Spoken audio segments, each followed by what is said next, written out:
tentons d'aborder avec légèreté un sujet qui peut être aussi grave. Mais le thème parcourt toute la Bible. La Bible nous apprend que c'est Noé qui planta la vigne et qui, hélas, abusa du fruit de la vigne. À la fin de la Bible, dans l'Apocalypse, il est beaucoup question du vin de la colère, signe que, comme tous les symboles, le vin est ambivalent. On retrouve le vin avec Melchisédek, ce roi mystérieux, roi de paix et roi de justice, qui a présenté la dîme à Abraham et qui lui a présenté du pain et du vin. Petit clin d'œil probablement à l'aube du salut de ce qu'allait faire Dieu le Fils plus tard, 2000 ans plus tard. Nous avons le vin chez Isaïe qui annonce le ciel comme un festin de viande grasse et de vin capiteux, de bon vin. Nous avons bien sûr le vin dès le début de l'Évangile, puisque Jésus ouvre son ministère public avec le miracle de Cana, où il transforme 700 litres d'eau prévue pour les purifications en 700 litres de très très bon vin. Bien sûr, cela annonce la Pentecôte. Saint Pierre, ce jour-là, est obligé de dire « Vous nous accusez d'être pleins de vin doux, mais ça n'est pas possible puisqu'il n'est que 9 heures du matin. » Sous-entendu, les cafés ne sont pas encore ouverts, mais nous sommes pleins de la joie du Saint-Esprit. Le psaume 104, verset 15, dit que le vin réjouit le cœur de l'homme, et certains ajoutent malicieusement et attriste celui de la femme. C'est vrai que certains ont le vin amuseur public, certains ont le vin embêtant. On dit chez nous, il est bien bavard, parce que le vin désinhibe, alors il parle de façon ennuyeuse. Certains ont aussi le vin violent. Voilà pourquoi je disais que ça peut être un sujet grave. Mais prenons le parti de le traiter avec légèreté. Je veux vous raconter 2 blagounettes et puis 3 anecdotes vraies autour du vin ou de l'alcool. Un samedi soir, un gars sort d'un bistrot, apparemment complètement ivre. Il titube et il a du mal à trouver sa voiture. Tout ça sous l'œil de 2 gendarmes qui se demandent bien jusqu'où il va aller. Une fois qu'il a trouvé sa voiture, il met longtemps à trouver dans sa poche la clé de contact. Il met longtemps à trouver la clé, le trou de la clé de serrure pour ouvrir.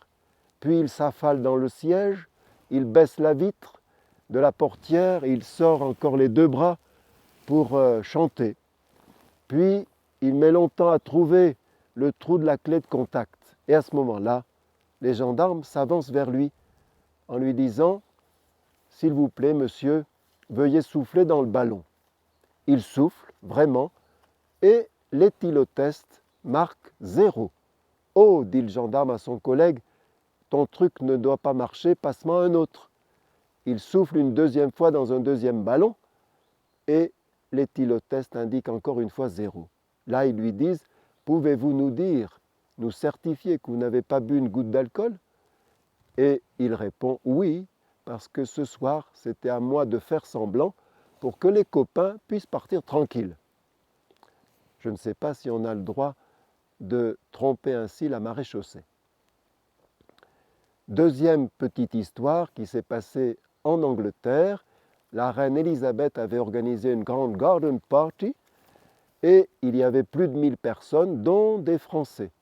Un Français avait sans doute forcé un peu trop sur le whisky et à un moment donné, il s'approche d'une dame et lui dit en titubant « Madame, est-ce que, s'il vous plaît, vous m'accorderiez cette danse ?» Et la dame en question lui répond « Monsieur, il ne saurait en être question. Ceci pour 3 raisons. Premièrement, il me paraît, monsieur, que vous êtes complètement ivre. Deuxièmement, ce n'est pas une danse que joue l'orchestre, c'est The God Save the Queen. Troisièmement, monsieur, je ne suis pas une dame, je suis l'archevêque de Canterbury. On peut admirer la patience de l'archevêque. Maintenant, 3 anecdotes vraies.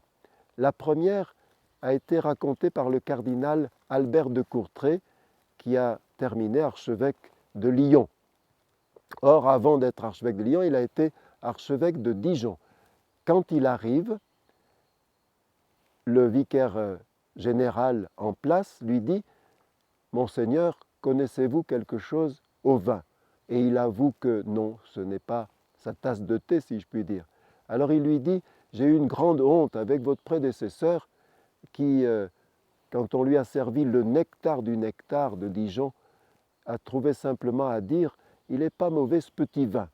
Alors je vais vous indiquer le rituel que vous ferez quand on vous présentera le vin. Vous allez le laisser verser dans votre verre, puis vous allez le considérer, vous allez le humer, et puis vous allez prendre une toute petite gorgée, savourer et dire simplement « il a du bouquet » et tout le monde sera flatté. Arrive l'ordination, c'est une longue cérémonie, puis après les bénédictions, puis le verre de l'amitié, et enfin on passe à table. Et là le serveur apporte le vin et Monseigneur de Courtrai se souvient à ce moment-là du petit rituel. Il regarde, il observe, il contemple la beauté de la couleur du vin, il hume, il prend une petite gorgée et là, le trou, impossible de se rappeler, il lui est finalement venu de dire « il a de la fleur ».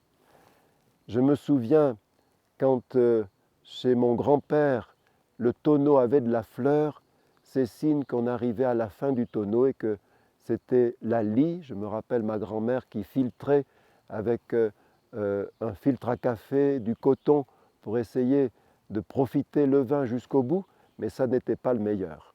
Le Seigneur a de l'humour. Troisième petite anecdote, c'est un évêque, l'évêque du Havre, qui dit qu'un soir, il rentre à l'évêché en passant par les quais et il trouve un SDF qui était en train d'installer ses cartons pour passer la nuit. Gentiment, il s'approche de lui, lui serre la main et il parle un petit peu et finalement le SDF lui dit « Et toi, qu'est-ce que tu fais comme métier ?» Et il lui dit simplement « Eh bien moi, tu vois, je suis évêque. »« Ah ben toi, tu es encore plus bourré que moi. » Et oui, n'empêche qu'il avait créé un petit lien.